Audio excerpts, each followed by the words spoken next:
kanalma kanafura kulkullu waqatu kotnamana amin.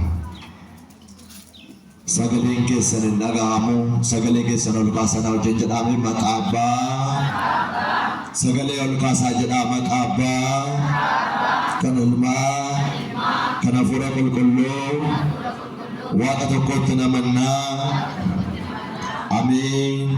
Makaba kanilma kanafura kulkullu waqatu kotnamana amin.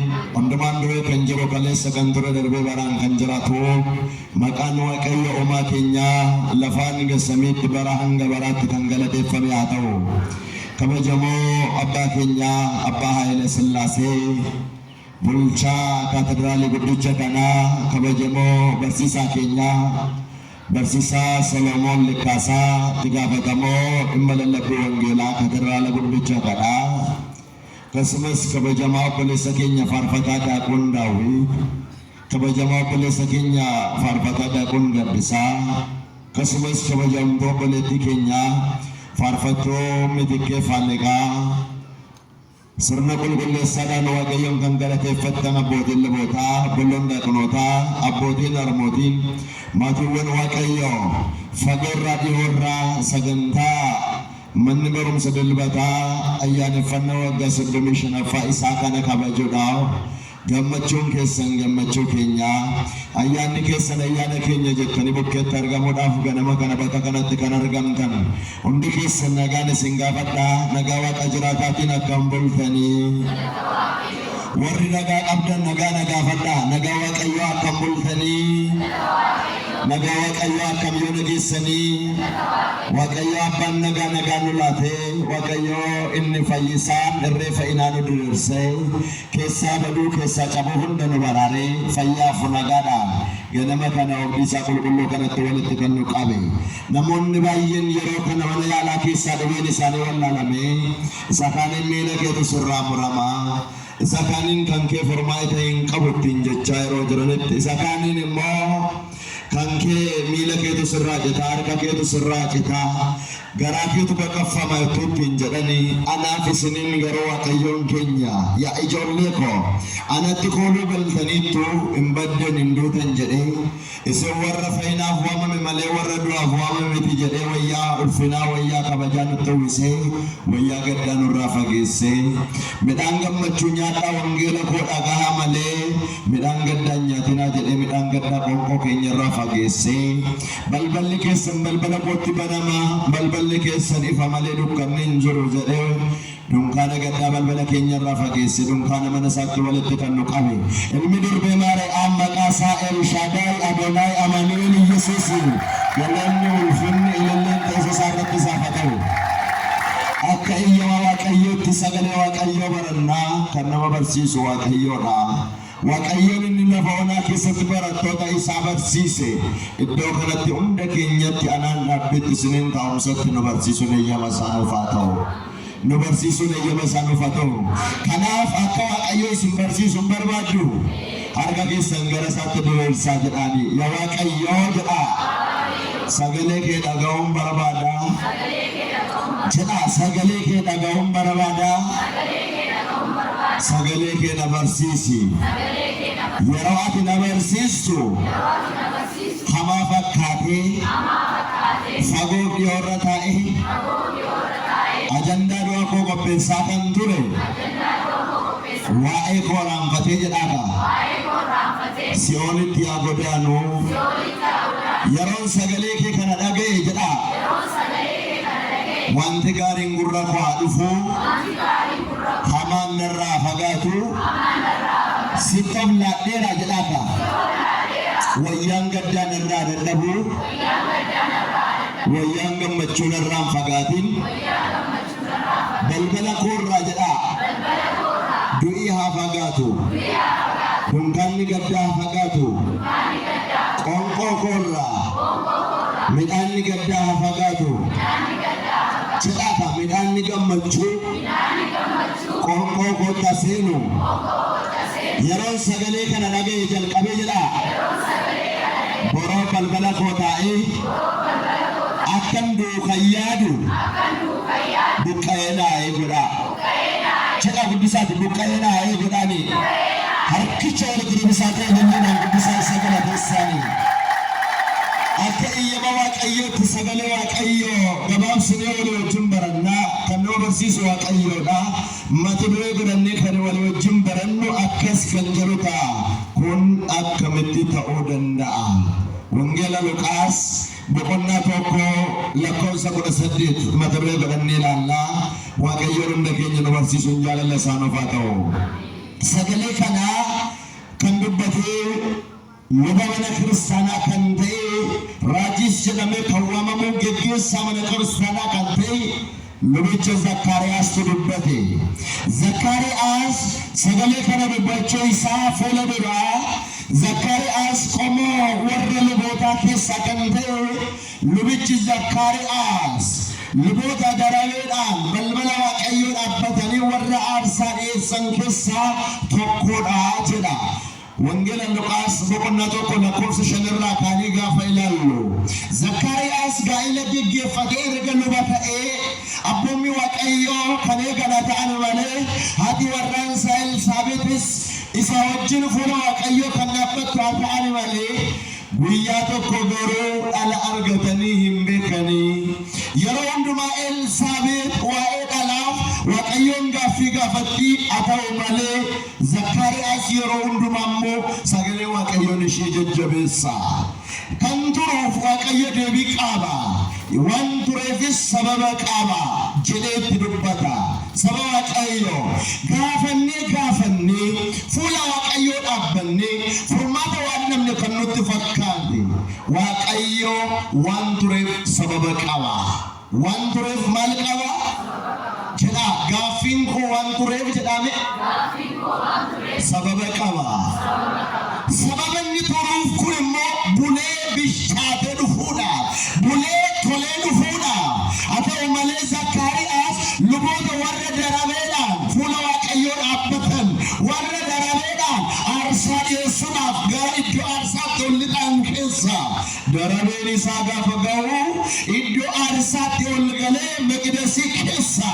osoo inni aarsaa ixaanaa fuula waaqayyootti dhiyeessu osoo inni aarsaa waaqayyoodhaaf dhiyeessaa jiru ergamaan waaqayyoo inni kadhaa namaa dhaga'u qulqulluun Gabri'eel barrisaa dhufe galanni waaqayyoodhaaf haa ta'u saba waaqayyoo eeyyeen dhuguma kadhaan keenya kan ture gaafa fakkaatu yeroo sana waan dhiphanne kan nutti fakkaatu wantichi gaafa cetee dhufu garuu abjuu namatti ta'a ergamaan waaqayyoo qulqulluun Gabri'eel Zakkaariyaasiin biratti gaafa argamu Zakkaariyaas ergamaa waaqayyoo gaafa argu hinna'ee maal ta'e guddisaa dubbadhaa maal ta'e gaafa inni noo gaafa inni raafamu jalqabu ergamaan waaqayyoo qulqulluun Gabri'eel akkas jedhe yaa Zakkaariyaas hinnahin ani kadhannaa keef deebii siif fideen dhufe galanni waaqayyoodhaaf haa ta'u kadhannaa keef deebii siif fideen dhufe ergamaan waaqayyoo qulqulluun Gabri'eel kadhannaa keessaniif deebii siif fidee haa dhufu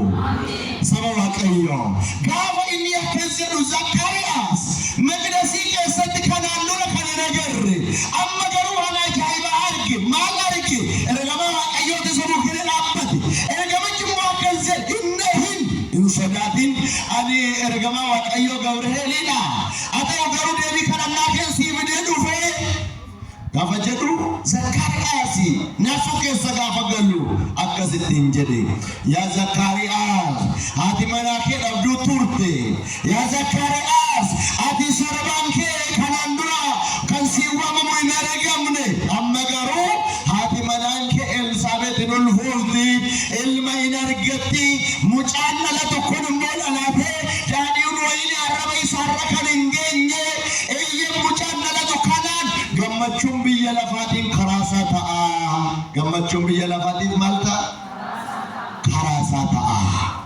gaafa inni ittiin jedhu Zakkaariyaasiin gaaffii guddaa ta'e maaliif akkuma warroota kakuu moofaa keessatti haadha manaa Maanu'eel fa'aa akkuma Maanu'eel haadhi manaa Maanu'eel gara waaqayyoo eegaa turan abboota firdii boqonnaa 13 lakkoofsa tokko ka'anii gaafa laaltan yeroo hedduudhaaf eegaturan ergamaan waaqayyoos sagalee misraachoo tumuudhaaf gara mana Maanu'ee dhaqe. Haati mana Maanu'ee osoo isheen maasii qonnaa keessa jirtu, osoo isheen aramaarra jirtu, ergamaan waaqayyootti mul'atee akkasittiin jedhe, eeyyeen ilman deessaa mucaan sirra dhalatu kun humni waaqayyoo isarra jira. Guyyaa gaafa dhalatee jalqabee qarabaan rifeensa mataa isaarra hin gahin. Humni waaqayyoos karaa isaa hin mul'ata jedhee ergamaan misraachootti hime. Akkuma Zakkaariyaasii fi Elsaabeet karaa eegaa turan, Abrahaamiif Saaraanis seeroo namaa boqonnaa 18 lakkoofsa qorraa kaatanii gaafa laaltan, Yisihaaqiin argachuu isaanii fuula waaqayyoo dhaabbatanii eeggachaa turan. Abrahaam yeroo baay'eedhaaf dhala dhabuusaaf gaafa cinqamu akkasittiin jette Saaraan guyyaa tokko, yaa mootii ko, yaa gooftaa ko, yaa Abrahaam waan sitti hima, atis maqaan kee amma yoomitti maqaan waamama? Eeyyeen hojjettuu keenyarraa Aggaarraa dhala godhadhutti hin jettee dubbattee turte. Obsaa dhabu malee Abrahaam Aggaarraa mucaa haa godhatu malee Elsaabeetiif Saaraadhaafis waaqayyo guyyaa qaba moo guyyaa qabu? Ela argitanii Saaraaf Abrahaam gaa'ila seeraan dhaabbatanii jiru. Saaraaf Abrahaam dhala dhabuu isaanii hadibbatan malee Saaraan akkas jette, amma yoomitti dhala malee teenya maqaa kee kan waamamu argamu hojjettuu keenyarraa Aggaarraa mucaa godhadhutti hin jettee turte. Aggaarraa mucaa argatu malee waaqayyo Saaraadhaafis guyyaa qaba. Eenyudha? Isiniifis guyyaa qaba. Rakkina keessaniif furmaata laachuudhaaf, gaaffii keessanii salafirra harkifameef deebii laachuudhaaf waaqayyo maal qaba? Jedha, waaqayyo maal qaba? Guyyaa qaba. Gaafa guyyaan isaa ga'u Saaraattis sagalee misraachoo itti hime, akkasittiin jedhe, eeyyee waggaa har'aa deebi'ee nan dhufa gara mana kee. Haati manaan kee dhabduu kan turte Saaraan waggaa har'aa dhalan godhatti jedheetu sagalee misraachoo sallaaseen Abrahaamitti dubbate. Akkuma fedhaga ergamaan waaqayyo qulqulluun Gabri'eel sagalee misraachoo yeroonni Zakkaariyaasitti dubbate, Zakkaariyaas akkas jedhe, andulloomeera. Saaraan dulloomte, Elsaabeet dulloomteetti. Kun akkamitti ta'uu danda'a jedhee ergamicha gaafate. Kun maaloodha jedhee? Jedhaman kun maaloodha jedhee? Akkamitti ta'uu danda'a jedhee? Eenyutu danda'a? Maaloo jedha? Eenyutu danda'a? Waaqayyootu danda'a malee nama miti. Akkas jedha wangeela Luqaas boqonnaa 18 lakkoofsa 27. Mee sagalee kana ol kaasaa wajjin jedha, namaaf kan hin danda'amne hadaqaamu guddisaa jedha, namaaf kan hin danda'amne waaqayyoof hin danda'ama. Eeyoof hin danda'ama. Gibxii qabaatinaaga isa furmaata dhabe mana keessan keessa isa yeroo hundumaa isatti gonguntan waaqayyootti laadhaa inni hin danda'amu hin danda'u. Ameet isa danda'u kana galanni isaaf haa ta'u. Matuun waaqayyoo kun akkamitti ta'uu danda'a jedhee ergamicha gaafate. Yoo Zakkaariyaas ergamaan kun immoo akkasittiin jedhe, ani fuula waaqayyoo kanan dhaabbadhu Gabri'eelidha. Eessa kanan dhaabbadhu? Elaa Zakkaariyaas isa ittiin danda'amu jettee yaaddoftu kana ani furmaata laachisuu nan danda'a. Yeroo hundaa fuula waaqayyoo kanan dhaabbadhu ani Gabri'eelidha. Ani kadhannaa kootiin taasisuu nan danda'a. Fuula Sillaasee waan hin dhaabbadhu akka hin danda'amu jettee hin dhiphanneef ani siftani ma hin ta'a jedhee ergamichi itti baachira. Gaafa inni fudhachuu didu akkas isaan jedhe, yaa Zakkaariyaas amma wanti kun ta'utti arrabi kee duudaa haa ta'u. Arrabi kee maal haa ta'u? Dubbadhaa malee maal haa ta'u? Duudaa haa ta'u. Gaafa ittiin jedhu Zakkaariyaas mana qulqullummaa keessa ture. Namoonni uummanni yaa'ee Zakkaariyaas akka inni mana qulqullummaa keessaa gadi bahuun eebbifamuudhaaf eegaa ture. Zakkaariyaas garuu akka kanaan duraa gadi bahee uummata eebbisee uummataan galaa jechuun dandeenye. Arrabi isaa maal ta'eera? Maal dubbadha? Arrabi isaa maal ta'eera? Harraba hamaa isin irratti mari'atu. Harraba akkasin hin milkoomneef waa'ee keessaniif ajandaa qopheessu. Waaqayyo cufuu hin danda'amu hin danda'u. Gabri'eelii cufuu hin danda'amu hin danda'u. Ergamaan isaa ergamee isin irraa cufuun jaalala isaa haa ta'u. Matiiwwan waaqayyoo. Kanaaf eeyyeeni yeroo Zakkaariyaas gabbee uummanni hundumtuu Zakkaariyaasin ilaaluu jalqaban. Zakkaariyaas akka kanaan duraa haasa'uu dhiisee harkaan haasa'u Arabi samaan waan ta'e Juudaa yookaan Didaa waan ta'edha. Gaafa kana sa'aatiin gaafa ga'u gara qe'eessaatti galannu galu haati manaasaa Elsaabeet ulfataate. Gaafa haati manaasaa Elsaabeet ulfataate ji'a 5 mana turte. Ji'a meeqa? Maaliif ji'a 5 mana turte? Sababii isheen ji'a 5 mana turteef jirana. Eeyyen inni dubbatame kun amma raawwatamutti. Eeyyen namoota baay'eedhaaf gaaffiidha. Maaliif namni dulloome ala godhachuun namni dulloome ulfaahuun sabicha keessatti beekamaa miti. Kanaaf akka namoonni arganiif amullatu turee jettee amma ji'a 5tti mana turte. Amma ji'a meeqaatti? Ji'a ja'affaa isheetti immoo ergamaan Waaqayyoo qulqulluun Gabri'eel deebi'ee mandara Galiilaa kutaa biyya Naazreet keessaa gara dubre Maariyaamiin dhaqee akkas jedhe. Eeyyeni inni ulfoofta ilmaan deessa maqaa isaa Yesuus jettee moggaasta. Waaqayyoodhaaf wanti dadhabamu hin jiru. Elsaabeet firri keeyyuu dhala dhabdee kan turte kuno erga ulfoofte ji'a ja'a ta'eera jedhe. Erga ulfoofte jedhaman erga ulfoofte ila Maariyaam akka Elsaabeet ulfoofte jirtu namarraa dhagaan jirtu. Oduu warri mandaraa odeessan dhagaan jirtu. Eewurraa dhagaa jirti. Ergamaa Waaqayyoo irraa dhagaa jirti. Ergamaan Waaqayyoo gaafa akkas jedhu Maariyaam fiiddee gara mana Elsaabeetiin deemte. Maaliif waan ta'e sana ilaaluudha. Elsaabeet maal taatetti? Maal dubbadhaadha? Elsaabeet maal taatetti? Ulfooftee jirti. Elsaabeetiin ilaaluudha gara mana Elsaabeetiin deemte. Wangeela Luqaas boqonnaa tokko lakkoofsa 39 kaatanii gaafa laaltan Maariyaam ariifattee gara baddaatti ol baatee gara mana Zakkaariyaas gara mana Elsaabeetiin gaafa deemtu sagalee nagaa ol kaastee eeyyen Elsaabeetiin nagaa gaafachuu jalqabde. Elsaabeet akkas taate. Gaafa Elsaabeet sagalee Maariyaamii dhageessu Elsaabeet hafuura qulqulluudhaan guutamte. Galanni maqaa Waaqayyoof haa ta'u. Argitanii namoonni baay'een hafuura qulqulluun guutamne jedhanii durbee Maariyaamii arrabsuu jalqabu. Garuu Elsaabeet sagalee nagaa Maariyaam gaafa dhageessu maaliin guutamte? Maali dubbadhaadha? Maaliin guutamte? Hafuura qulqulluudhaan gaafa guutamtu akka jechuu jalqabe. Haati gooftaa kooti dhuftee akkana dubbistu ulfinna mana gaweessanaaf ta'ee eeyyeen akkamittiin ayyaana manaa harkatte ati dubaroota hundumaarra hin caaltaa jette. Ati maalirra caalta? Dubbadhaadha. Ati maalirra caalta? Maariyaam dubaroota hundumaarra hin caalti moo hin caaltu? Meegaafinis hin gaafadha waan yeroo hundaa dubbadhu. Namni tokko yoo mucaadee mucaan gaafa isaa moo qotisuu sadaa yeroo hin jiru mucaan keessan umurii keessan hin caala. Isuma sirrii isaa sun gaafachaa jiru. Isin waggaa 20 dheerumaatii waggaa 21tti mucaa godhadhaa gaafa keenya. Waggaa 21ffaa keessan sanatti waggaan keessan waggaa 21 mucaan keessan waggaa meeqaffaa jalqabaa jira. Amma umuriin keessaniif umuriin mucaan keessanii waliin gita. Garuu durbeen Maariyaam kan isheen deessee umuriin isaa kaleessa isa ture har'a isa jiru darbee isa jiru galanni maqaa isaa haa ta'u. Dubaroota hundaarra hin caalta. Dubaroota hundumaarra maal taata? Hin caaltaa jette. Yeroo kana akkas jette. Akkuma sagaleen nagaa kee gurra kootti seenee mucichi garaa koo keessaa burraaqeette. Maaloo sagalee kana ol kaasa jedhaa akkuma sagaleen nagaa kee gurra kootti seenee mucichi garaa koo keessaa burraaqee. Garaa Elsaabeetiin keessa kan jiru eenyudha? Yohaannis Cuuphaadha.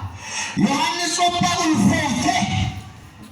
Elsaabeet Yohaannisiin garaatti baattee gaafa sagaleen durbee Maariyaam gurra isheetti seenu Yohaannis garaa keessaa utaalee durbee Maariyaamiidhaaf jilbeenfatee ishee galateessuu jalqabe. Maarree daa'ima garaa keessatti ishee filate. Galanni Waaqayyoof haa ta'u malee yeroo hundaa isa lallaba.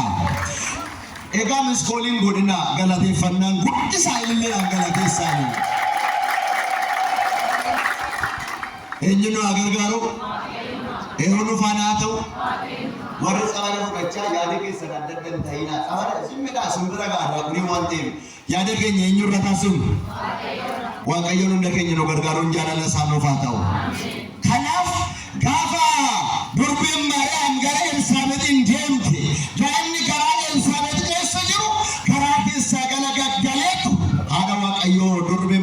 simate. Habaga mucaan kun inni dhalate. Mucaan dhalate kun Waaqayyoodhaan jaallatamaadha. Mucaan dhalate kun giddu galeessa kakumuuf kakuu aaraadha. Haa ta'u garuu yeroo inni dhalate dhalachuu isaa ji'a akka foonitti tawaayidoodhaan yeroo Yesuus Kiristoos durbee Maariyaamiirraa dhufee nutti mul'ate tawaayidoodhaan yeroo inni argame Yohaannis Cuuphaan Yesuus Kiristoosin ji'a hangafa. Ji'a meeqa? Dubbadhaadha. Ji'a meeqa? Ji'a hangafa. Yeroo Yohaannis waggaa 2 ji'a ta'u Yesus Kristus durbee Maariyaamiirraa fooniin namummaadhaan akka namaatti gaafa argame waggaa 2. Haa ta'u garuu isaanii daa'imummaan jiru ajaji ba'e eessa Heroodis mooticha biraa. Wangeela Maatiyoos boqonnaa 2 lakkoofsa 1 jalqabee amma 14tti gaafa ilaaltan akkas jedha. Yeroo gooftaan Yesus Kristos dhalate dhalachuu Yesus Kiristosiin gaafa dhaga'u Heroodis akkas jedhe eeyyen mootummaa kun harkaa fudhachuudhaaf dhalate. Inni dhalate kun mootiidha jedhanii inni mootummaa kun irraa qoodachuudhaaf waan ta'eedha. Daa'ima hundumaa waggaa 2 gadi ta'an hunda naawama morman irraa gochisiisaa. Maaliin godha? Gaafa ajaja kana dhaga'anu ergamaan Waaqayyoo durbee Maariyaamitti akkas jedhe mucicha fuudhi gara Gibxitti baqadhuudha. Mucicha fuudhi gara eessaatti? Gara Gibxitti baqadhu gaafa jedhamu Solomeen Yoosefii fi durbeen Maariyaam Yesuusin fuudhanii gara Gibxitti gaafa godaanan namoonni baay'een Zakkaariyaa fi Elsaabexiidhaanis akka isaan deeman gaafa itti himan ergamaan Waaqayyoo gaafatti dubbatu. Akkas jedhe Zakkaariyaas mana Waaqayyoo qofaatti dhiisee mucaa koo fudhadhee hin deemu. Maal qofaatti dhiisee? Jidha maaloo maal qofaatti dhiisee? Mana Waaqayyoo kana qofaa isaatti gad dhiisee mucaa koo fudhadhee hin godaanu. Yaa Elsaabeet mucaa kana fudhadhu ati baqadhu ani immoo mana qulqullummaa isaa kana keessatti nafee eegaa. Mana qulqullummaa keessatti nafee maal godha? Maal dubbadha? Maalan godha? Asuma keessa tura ati mucaa kee fudhadhuutii godaani gaafa jedhu Elsaabeet Yohaannis Cuuphaa oma isheetti qabattee fiiguu jalqabde. Halkaniif guyyaa deemtee bosona Siinaa geesse. Eessa geesse? Maal dubbadha? Eessa geesse? Bosona Siinaa gaafa geessu garuu dadhabbiirraa kan ka'e dhagaa guddaa argattee dhagaa guddaa jiratti aara galfachuudhaaf teesse. Eewu Elsaabeet dhagaa guddaa jiratti gaafa ishiin aara galfachuuf jettu aduu saafaa du'u keessa dhagaa sana Waaqayyo jiilalla qabbanaa taasisee ililleen maqaa isaaf haa ta'u Waaqayyo maal dadhaba. Gaafa dhagaan kun itti cabbaa'u alaati aduun quba isee biraa garuu qabbanaa jira. Eenyu taasisaa jira? Eewwatu hojii kana hojjetaa jira. Elsaabeet immoo eenyu wajjin jirti? Eewwan baattee jirti? Yohaannis Cuuphaa baattee jirti. Dhagaan kun gaafa qabbanaa'uuf dhagaa kana keessa iddoo ciisichaa Waaqayyo qopheesseef. Akka holqaatti gaafa qophaa'uuf dhagaa kana keessa Elsaabeetiif Yohaannis jiraachuu jalqaban. Waggaa 5 guutuu dhagaa kana keessa jiraatan. Waggaa meeqa? Dubbadhaa mana. Waggaa meeqa? Waggaa 5. Waggaa 5 gaafa jennu garuu Elsaabeet yeroo isheen waggaa 5 keessa jiraattu Yohaannis immoo umuriin isaa reefu waggaa 7. Inna gaama daa'ima waggaa 7 yaadaaga.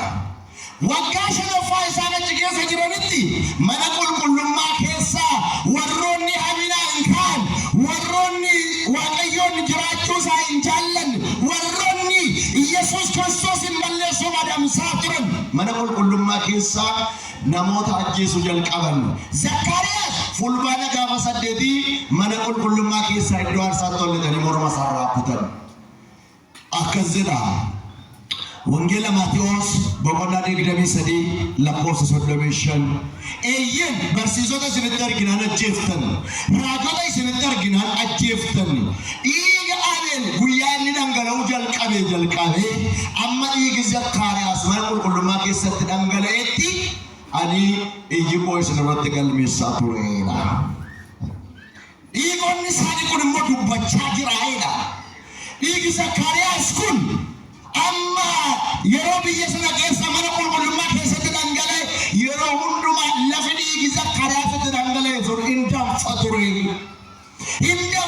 sababii danfasaa kanaaf namni waaqayyo tokko ka'ee warra Zakkaariyaasin ammanni ajjeesanii warra Zakkaariyaasin mormarraa kutan warra Zakkaariyaasin dhiiga dhangalaasan ammanni isaan fixutti biyya sana keessa dhiigi Zakkaariyaas lafaa danfa ture.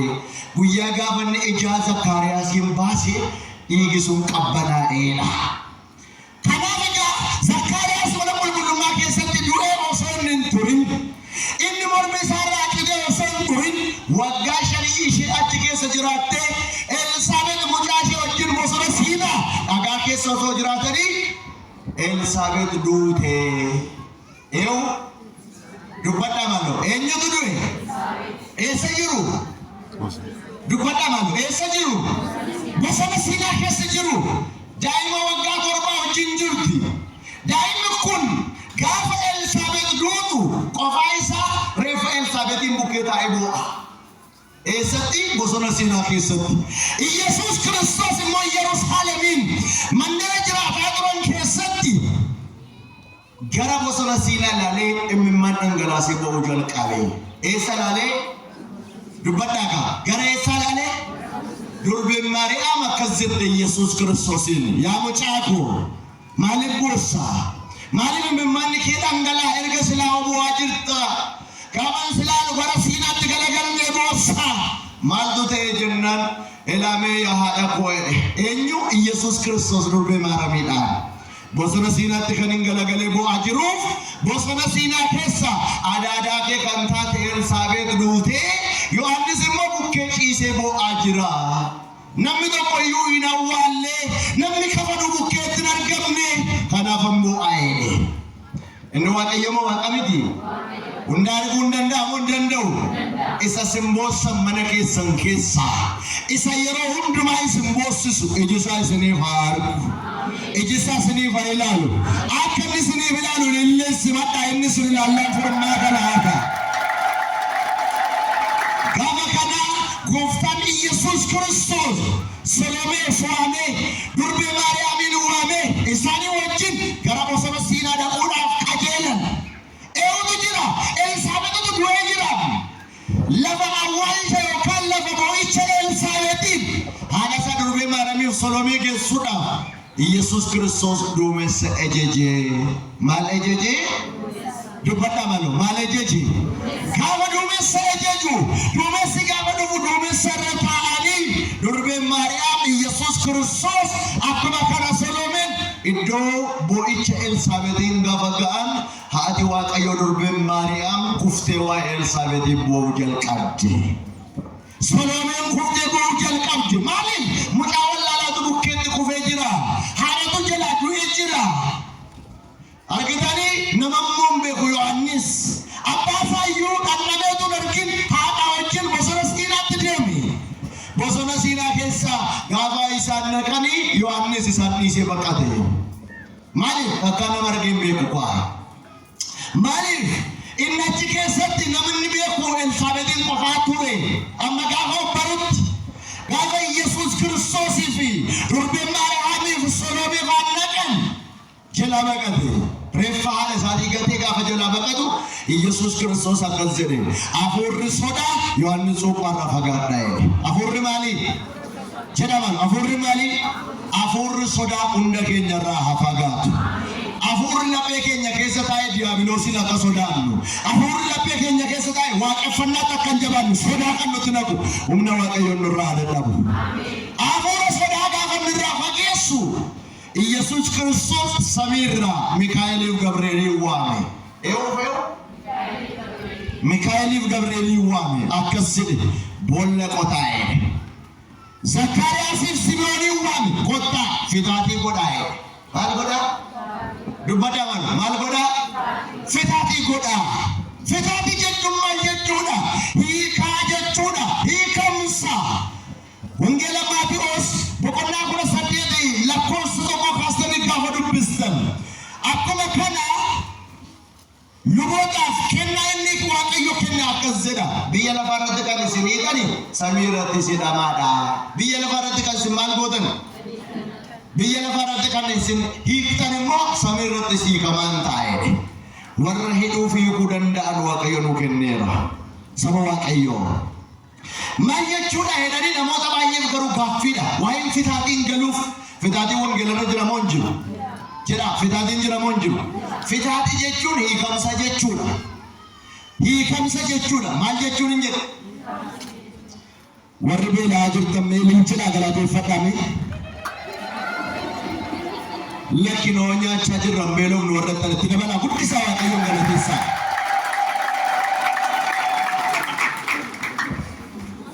Baabbayyoo faatu guyyaa tokko bataskaana dhufanii galu. Eessa dhufanii? Bataskaana gaafa dhufanii galanii qormaati baay'een immoo nama eeggata. Rakkinnis kan baay'atu guyyaa gaafa sanbata guddaa. Gaddes kan nagaan guyyaa gaafa sanbata guddaa. Maaliif as waltanii baatan waan ta'eef qormaata baay'eetu isin eeggata. Baabbayyoo fan bataskaana gaafa bahanii sila harree manaa gaafa natti dhiisanii bahan. Amma yeroo isaan mana gahanii ijoolleen harree gad harkisu. Harreen maal taanaan? Harreen duunaan. Jennaan harree gad harkisaa jiran kana hankaasee isaanii lafatti dhaabbatanii qodaa qabanaa lafa kaawwataniitu ijoollee isaaniif qabuu jalqaban. Maal gatuudhaaf? Harree gatuudhaaf. Jennaan namichi wayii tokko wangeela ofitti reebaa dhufe. Gaafa wangeela ofitti reebaa dhufu akkas jedhe. Baabbayyoo jedhe harreen keessan sin jalaa duute eeyyeen Waaqayyootu kenne Waaqayyootu fudhateedha. Eeyyootu kenne eeyyootu fudhate? Elaga waanuma xinnoodhaaf jettanii yookaan dhukkuba daa'imaaf jettanii Waaqayyoon gaddisiisuuf hin fiiginaa. Eeyyootu kenna eeyyootu fudhata?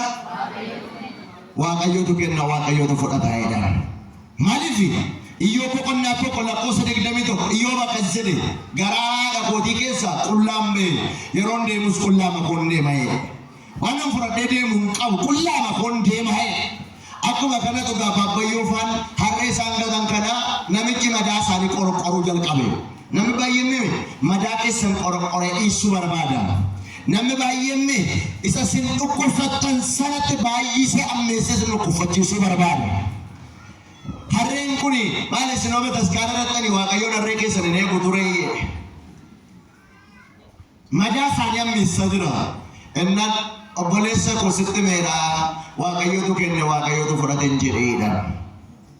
Erga gatuun keessan namni immoo jedhe eenyu qeesii waamtaniitu fitaatiin godhin maal argat ture. Maal godhutuun godhini? Jennaan ilaamee yaa mucaa koo jedhan. Fitaatiin wangeela irra jira moo hin jiru? Wangeela Yohaannis boqonnaa 11 lakkoofsa 1 kaatanii amma 35 gaafa dubbistan. Gaafa gooftaan Yesuus Kiristoos du'a Alaazaariin dhagee bitaadhaan dhufee gara awwaalcha Alaazaariin gaafa deemu iddoo Alaazaariin itti awwaalan gaafa gaafatu Alaazaariin boolla du'aa keessa waamuuf gaafa deemu akkas jedhe Alaazaar Alaazaar Alaazaar gaafa jedhu si'a sadaffaarratti dhagaan irraa kaasaa osoo hin jirin sagalee gootaa isaa dhagee Alaazaar du'a keessaa ka'ee dhaabbate galanni Waaqayyoodhaaf haa ta'u. Gaafa Alaazaar du'a keessaa ka'u akkas jedhe Yesuus Kiristoos irraa hiikaa jedhe. Irraa maal godhaa? Irraa hiikaa jechuun fitaatii godhaafii jechuudha. Hiikamsa taasisaafii jechuudha. Isa kanaaf namoonni baay'een gaafa addanaatiin awwaalcha dhufan gaafa fitaatiin taasifamu ixaanni funyaan isaaniitti akka namni naqalaa afaanitti yookaan wayyaa afaanitti kan cuqqaallatan baay'een jiru. Maaliif ree akka waan nuti waaqa tolfamaa wayii waaqessaa jirru garuu waanuma kitaaba qulqulluu irra jiru gochaa jirra. Namichi maal jedhan otoo maaliin godhin maaliif gattu? Otoo maaliin godhiniif futuu fitaatiin godhiniif maaliif gattu? Akkananiin wanti nu harree kana tun fitaatiin godhin gatuuf jedhan manaafiqii barreen fitaatiin qabdu kanaaf jedhan. Maaluuf maalooni? Akkuma kanaagaa waa'ee fitaatii kanaatiif akka fitaatiin taasifamu fitaatii akka taasisaniif gaafa sana Zakkaariyaasiif Simoonin Yesuus Kiristoos waamsise. Gaafa fitaatiin taasisanii awwaalcha isaa awwaalcha Elsaabeetiin ergamoonni Waaqayyoo taasisan. Akka maali? Akka Museen. Museen ergamoonni Waaqayyoo akka isaa awwaalan. Akkuma kana Elsaabeetiinis ergamoonni Waaqayyoo kun awwaalan. Gaafa kana gooftaan Yesuus Kiristoos durbee Maariyaamiif Soloomee wajjin hin gallaa qo'ataa. Maal goona? Ingalla jennaan akkasitti durbeen Maariyaam mucaa wallaalaa kana daa'ima kana bosona kana keessatti dhiisnee attamitti deemnaa jette. Akkas jedhe gooftaan Yesuus Kiristoos. Yohaannis ammoo waggaa 30 guutuutti asuma keessa tura. Eessa tura? Sittanima uffannansa gogaadha. Nyaanni isaa dammadamuudha. Asuma keessa jiraata. Kan sooru ana, kan eeguus ana. Bineensi akka dargine kan gaaffisus ana jedhe. Galanni Waaqayyoodhaaf haa ta'u. Kanaarraas kan isin eeguusa. Saba Waaqayyo waa'ee isaatiif raajonni baay'een raajii raajaniiru.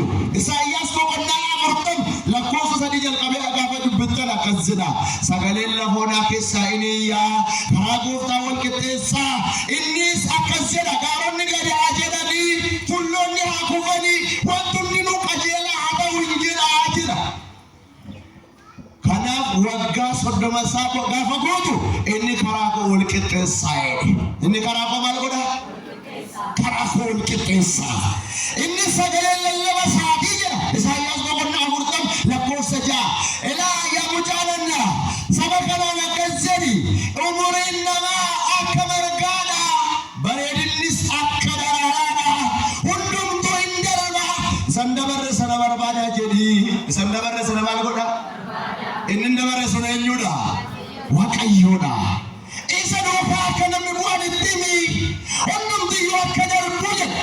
Kanaaf Yohaannis Cuuphaanis gaafa bahe, gaafa waggaa 30 guutu waa'ee isa kana lallabuudhaaf gara mandala keessatti gaafa bahu Yordaanositti cuuphaa gaafa geggeessu akkas jedhe, yaada garaa keessanii geeddaradhaa, mootummaan Waaqayyoo dhiyaateera jedhamee ol kaasaati. Yaada garaa keessanii geeddaradhaa,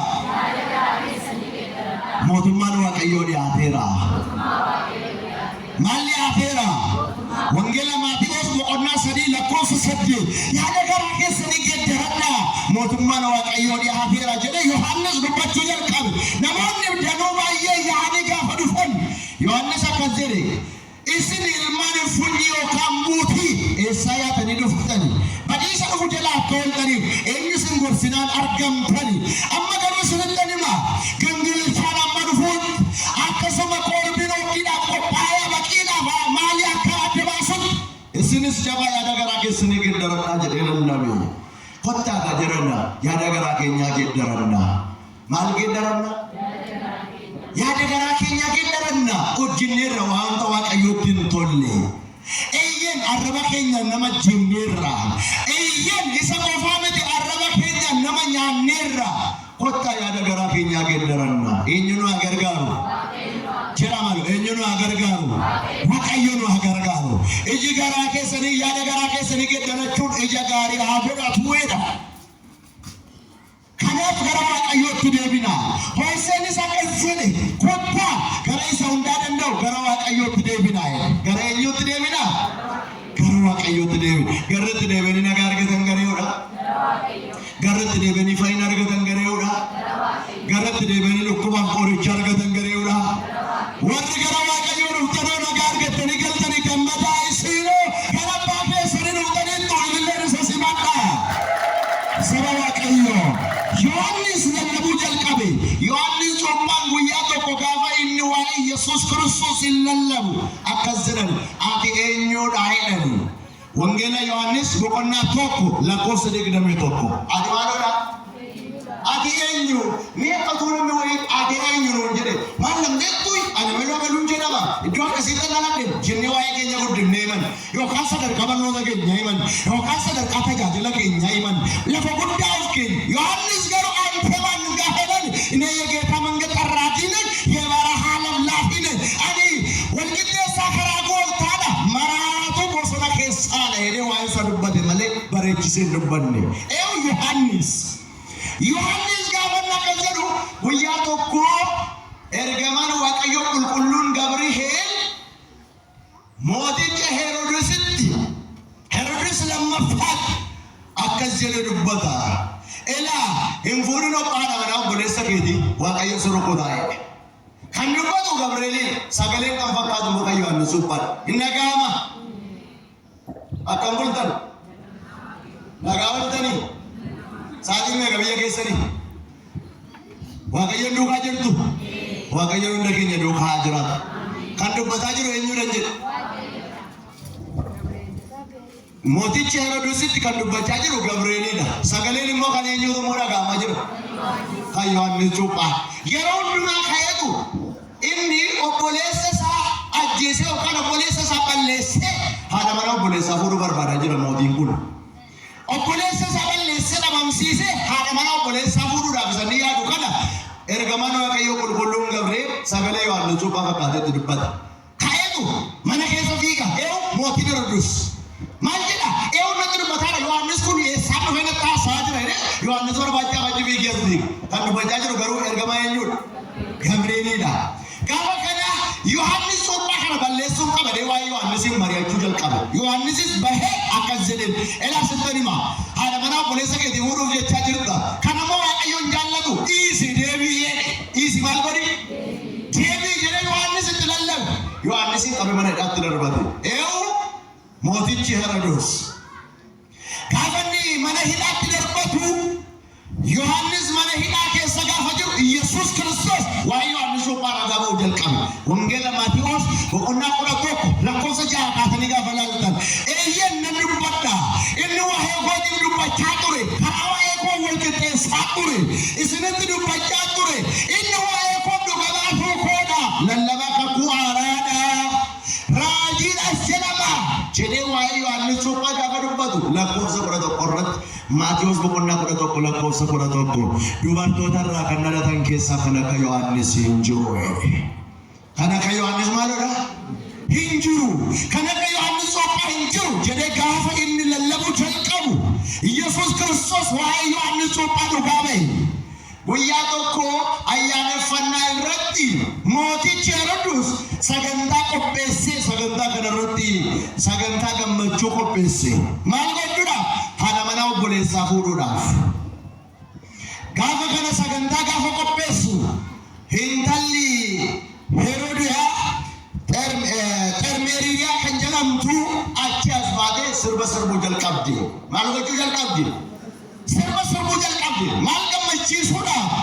Abbaa ishee yookaan immoo Heroodisiin gammachiisuudhaaf gaafa isheen sirba sirbuu jalqabdu sirba ishee irratti baay'ee gammadee lafaa ka'ee utaale. Mootiin kun akkasittiin jedhe.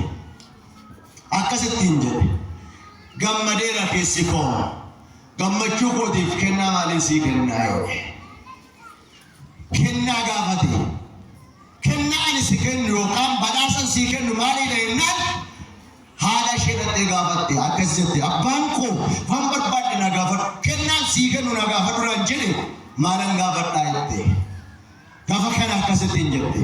Eeyyen dhaqiti morma Yohaannis Cuuphaa naa kenni jedhi gaafadhu jette. Laargitanii sirbi waan inni godhu sirbi morma qulqullootaa kuchisiise. Sirbi yeroo hundumaa fuula Waaqayyootti ciiggaamaa isa ture. Tokkoffaa Qorontos boqonnaa 6 lakkoofsa 9 warri sirban warri halaalummaan jiraatan warri halbaalummaan jiraatan mootummaa Waaqayyootti akka hin galle dubbata.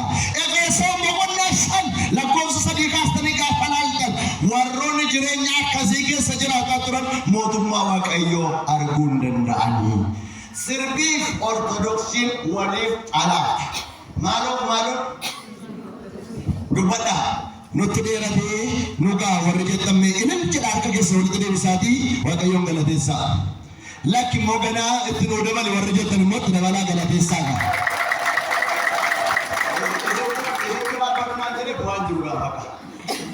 Eenyu nu gargaaru? Waaqayyoon hunda keenya faana haa ta'u. Sirbii fi Ortodoksiin maal godhan jedhe? Waliif maalodha? Alaata. Eeyyen namoonni baay'een garuu yoo argitan sirbanis kibbaa kan sirbu morma qabatee yookaan mudhii qabatee kan sirbu yeroo masqalii godhee asirra kaa'atee deemu. Akka waan Ortodoksiin sirbaa jettee barsiiftoota kan mul'isan.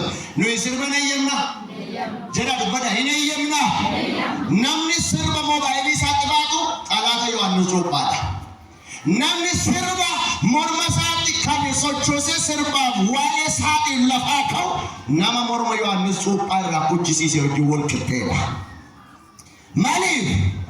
Intalli kun haadha ishiitiin mari'attee kennaa isheen gaafachaa jirtu morma Yohaannis Cuuphaadha. Gaafa isheen gaafattu morma Yohaannis Cuuphaa kana gaafa isheen gaafattu inni mootichi Heroodis. Maaliif? Namoonni baay'ee Yohaannis Cuuphaa waan jaallataniif namoonni Yohaannis Cuuphaa jaallatan kun na balleessu jedhee waan sodaateef nee Ada ugaru mana ina keessa Yohaannis waamsise maal gochuudhaaf mormarraa kochisiisuudhaaf maal gochuudhaaf dubbadhaa maal gochuudhaaf mormarraa kochisiisuudhaaf gaafa ni waamsisu morma Yohaannisin gabarraa kutu mormi Yohaannis yeroodhuma sana kochoo baasee balali'uu jalqabee sagalee Waaqayyoo lallabuu jalqabee mee sagalee kana na wajjin jedha raajii Isaayyaas boqonnaa 40 lakkoofsa 81 warri Waaqayyootti amananii humni isaanii naara'a akka joobira baalleedhaan hin balali'u akka joobira maaliin hin balali'u baalleedhaan hin balali'u mormirraa kutame waggaa 15 guutuu addunyaarra deemee waa'ee Yesuus Kiristoosii waa'ee jireenya bara baraa lallabe. Kanaaf wanti hundumtuu eenyuuf hin danda'ama? Kun akkamitti ta'uu danda'a? Eeyyeen waggaa 35 kabajachuun akkamitti ta'uu danda'a? Eenyutu dandeessise ijoollee kana? Jara kana eenyutu dandeessise? Waaqayyoodha. Waaqayyoon hunda keenya nu gargaaruun jaalala isaa nuuf haa ta'u. Sagalee isa dhageenyeen mootummaa isaaf nama qophaa'u Waaqayyoon nu haa taasisu. Waaqayyoon hunda keenya faana haa ta'u. Xalaana si barreeffame maaloo nuuf garadhaa. Yaa dhukkubaatii qofaa kootti dhibbadheen dadhabeetii abbaa manaa koosiifis na kadhadhaa'edha. Mee harka keessan ol kaasaa yaa Waaqayyo jedhaaka. Rakkoo isaaniif furmaata ta'eedhaani. Kadhannaa isaaniif deebii ta'eedhaani. Waan isaan sitti matan kanaa'edha. Nu hin beeknu ati beektaadhaani.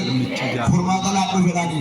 Kan nu barsiisu kan nu gorsu galanni isaa mataa warra siroon dabara laraa dhaabee.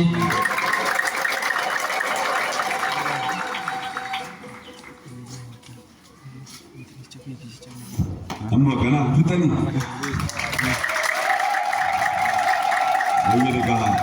Isin kimurtaa'u cireenyaan